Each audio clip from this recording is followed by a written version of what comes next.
Assalamualaikum warahmatullahi wabarakatuh. Perkenalkan, nama saya Resteka Yulianti dari D3 Keperawatan tingkat 1 Distikes Wijaya Husada.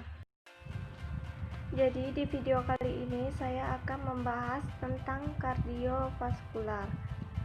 Jadi kardiovaskular itu adalah suatu organ sirkulasi darah yang berkaitan dengan jantung dan pembuluh darah. Jadi sistem kardiovaskular ini itu ada dua organ. Yang pertama itu ada jantung dan pembuluh darah. Yang pertama itu ada jantung. Jadi jantung ini tuh berperan dalam memompa darah, dan lokasi jantung ini berada pada rongga mediastinum di tengah rongga toraks di antara kedua paru-paru. Yang kedua ada pembuluh darah. Jadi pembuluh darah ini itu berperan dalam saluran tempat darah itu mengalir.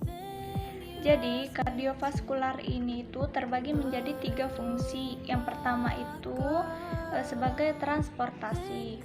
Kenapa? Karena dia ini tuh berperan dalam mentransportasikan O2.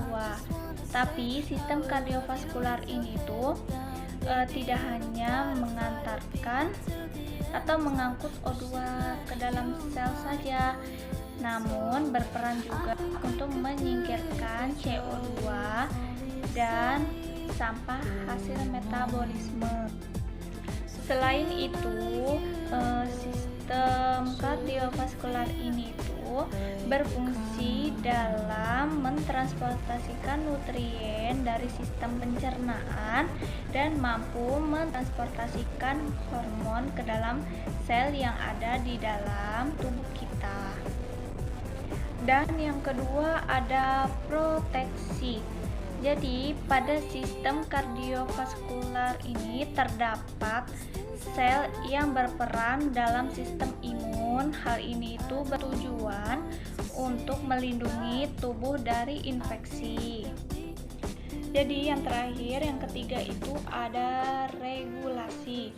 Jadi selain berfungsi untuk mentransportasikan dan proteksi, sistem kardiovaskular ini juga berpartisipasi dalam homeostatis. Jadi homeostatis ini adalah kemampuan proses fisiologis tubuh dalam mempertahankan keseimbangan dari berbagai kondisi tubuh, termasuk suhu, keseimbangan pH. Dan di sini ada macam-macam penyakit kardiovaskular. Sebenarnya penyakit kardiovaskular ini itu banyak, tetapi yang kita bahas hanyalah 2 saja. Jadi yang pertama itu ada penyakit jantung koroner. Jadi penyakit ini itu terjadi ketika pembuluh darah arteri yang mengalirkan darah ke jantung mengeras dan mengalami penyempitan. Penyempitan arteri ini yang menyebabkan aliran darah dari oksigen ke jantung menjadi berkurang.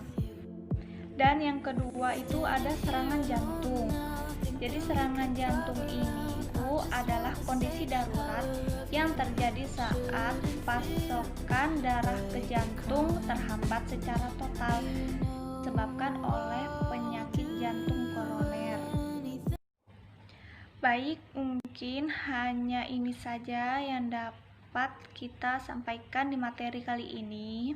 Semoga bermanfaat dan terima kasih.